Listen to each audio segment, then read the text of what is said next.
Assembly of the Assault AirBike. The first step is to unbox your bike using a utility knife or pair of scissors. You'll want to lay the bike on its side and cut the straps. Once it's opened, you can prop the box back up on the open side and slide the box off the bike parts. Carefully cut away all tape and plastic from the bike. It's very important to not miss any parts packed in the styrofoam, so be sure to check each piece. The owner's manual is located on the top. The single sheet at the top includes a lot of important resources that you can find on our YouTube channel, so save it for future reference. Do the same on the reverse side, taking all the parts out, laying them out individually, and taking inventory. Unpackage all of the parts from their plastic casings and remove the plastic covering from the main frame. Lay out all the parts: the rear stabilizer, computer console with packet of batteries, front stabilizer, right and left bar, left and right pedal, console mast, and your seat. Open the packet of tools that comes with your bike. In this first step, we're going to take the front stabilizer bar and use the 6mm Allen key to loosen these bolts. You want to back them out all the way and set the bolts aside. Then, remove this red tube at the front, which is used only for packaging. You can use it in your assembly process to prop the bike up like so. Slide the front stabilizer in. Replace the 6mm bolts you set aside and start threading them by hand. Then use the Allen key to tighten them all the way. This is the foundation for the bike, so make sure the bolts are nice and tight. You'll then repeat this process with the rear stabilizer.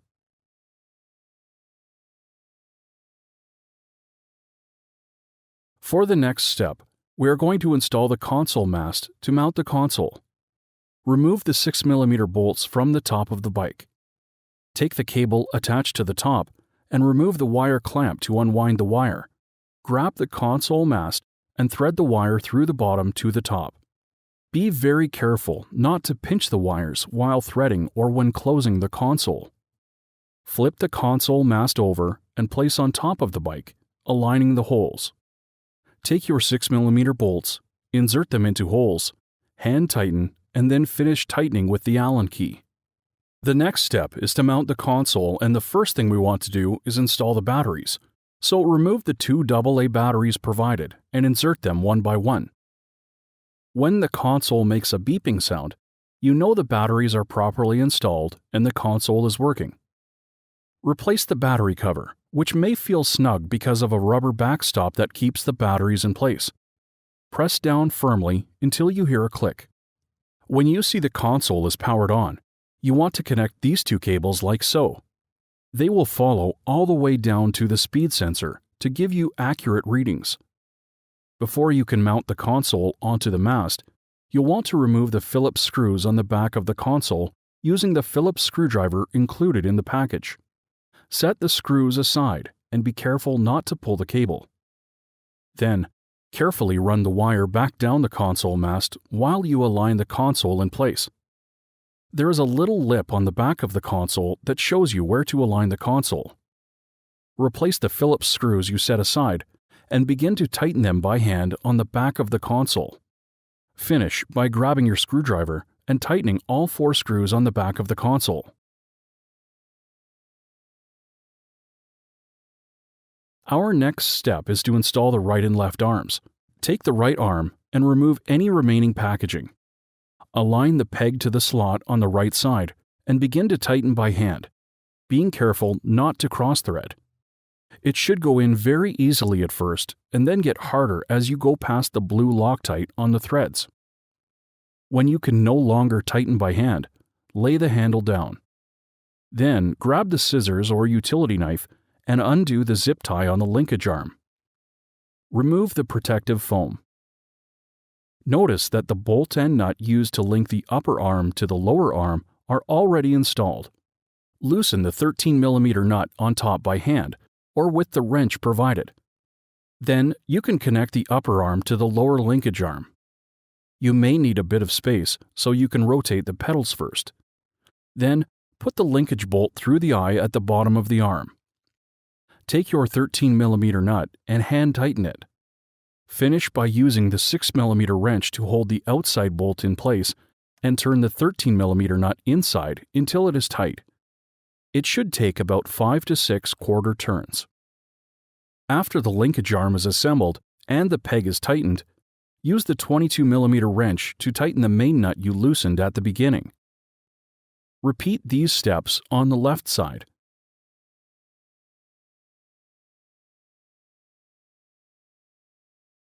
The next step is to install the seat. First, take your 6mm Allen key and back out the 6mm Allen bolt that is pre-installed on the seat post and set it aside. Take the seat, line it up, and slide it onto the horizontal bar. It'll be snug, so you may need to wiggle it on. Take your 6mm bolt with the large washer and install into the seat post, first tightening by hand and then finishing with your 6mm Allen key. Make sure the seat clamp is on the knurled part of the seat rail and slide the seat all the way back to the stop washer. Grab your 13mm wrench and come back to level the seat using the center clamp as your visual to line up the center of the post.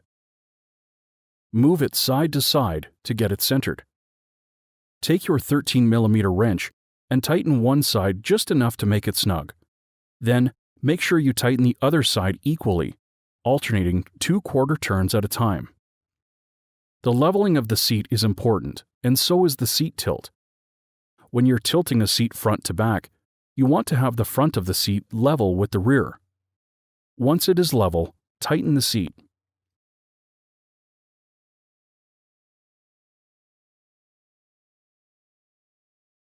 The next step is to install the pedals. Be sure to distinguish the right pedal from the left. The left will be marked with a piece of yellow paper to identify it. The right pedal is going to go on and twist in a standard clockwise motion. Begin the tightening by hand, and then use the 15mm cutout on your multi-use tool to tighten.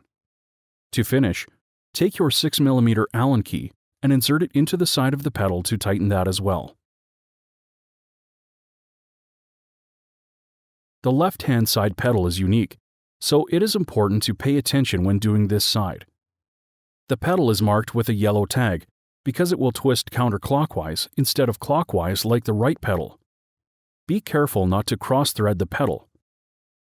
Take the left pedal, match it to the left pedal crank, and begin tightening it counterclockwise.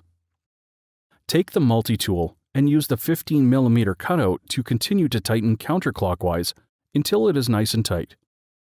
Finish the tightening of the left pedal using the 6mm Allen key on the inside bolt.